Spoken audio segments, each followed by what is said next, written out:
നമസ്കാരം. Daily news ശുഭദിനത്തിലേക്ക് സ്വാഗതം. ജീവിതത്തിലുണ്ടാകുന്ന അനിഷ്ട സംഭവങ്ങളിൽ നിന്നും നാം തിരിച്ചറിയേണ്ട പാഠങ്ങൾ എന്തെല്ലാമാണ്? ഇന്നത്തെ ശുഭദിന ചിന്തയിലേക്ക്. ഡെയിലി ന്യൂസ് ശുഭദിനം നിങ്ങൾക്കായി അവതരിപ്പിക്കുന്നത് അമൃത്വേണി ഹെയർ എലിക്സിയർ. ആ നാട്ടിലെ ഏറ്റവും മികച്ച പൂച്ചയെ കണ്ടെത്താനുള്ള മത്സരമാണ് അവിടെ നടക്കുന്നത്. മറ്റാരും ചെയ്യാത്ത കാര്യങ്ങൾ ചെയ്യുന്ന പൂച്ചയ്ക്കാണ് സമ്മാനം. പൂച്ചകളുമായി ഉടമസ്ഥർ എത്തി. എല്ലാ പൂച്ചകൾക്കും ഒരേപോലെയുള്ള പാത്രത്തിൽ അവർ പാൽ നൽകി. എല്ലാവരും ഓടി വന്ന് പാല് കുടിച്ചപ്പോൾ ഒരു പൂച്ച മാത്രം മണത്തു നോക്കിയിട്ട് തിരിഞ്ഞു നടന്നു. മറ്റുള്ളവരെക്കാൾ വ്യത്യസ്തമായി ചെയ്യുന്ന പൂച്ചയ്ക്കാണല്ലോ സമ്മാനം. അങ്ങനെ ആ പൂച്ച വിജയിയായി മാറി.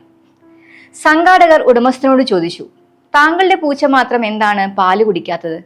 അയാൾ പറഞ്ഞു, ഒരിക്കൽ ഞാൻ തിളച്ച പാലാണ് അതിന് നൽകിയത്. അത് കുടിച്ച് നാവ് പൊള്ളിയതിൽ പിന്നെ പാല് കണ്ടാൽ പൂച്ച തിരിഞ്ഞോടും. അനുഭവബന്ധിതമായാണ് ഓരോ പ്രവൃത്തിയും. നേരിട്ട് അനുഭവിച്ച പാഠങ്ങളെ ആയുസ് മുഴുവൻ പലപ്പോഴും മുറുകെ പിടിക്കും. പക്ഷേ സന്തോഷാനുഭവങ്ങളെ കൂട്ടുപിടിക്കുന്നതിനേക്കാൾ ദുരനുഭവങ്ങളെ കൂട്ടുപിടിക്കുന്നതിനാണ് പലർക്കും താല്പര്യം. ഒരിക്കലുണ്ടായ അനിഷ്ട സംഭവത്തെ ന്യായീകരിച്ച് ജീവിതകാലം മുഴുവൻ അവ കൊണ്ടു നടക്കും.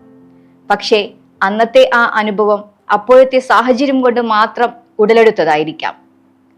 ഓരോ സംഭവങ്ങളും നമ്മളെ പഠിപ്പിക്കേണ്ടത് ഒന്നിൽ നിന്നും ഒളിച്ചോടാനല്ല, അവയെ കരുതലോടെ നേരിടാനാണ്. ഒരു പ്രശ്നമുണ്ടായാൽ വീണ്ടും അത് ഉണ്ടാകാതിരിക്കാനുള്ള പ്രതിരോധ നടപടികളും ഉണ്ടായാൽ തരണം ചെയ്യാനുള്ള പ്രതിവിധികളുമാണ് കൈക്കൊള്ളേണ്ടത്. ശുഭദിനം.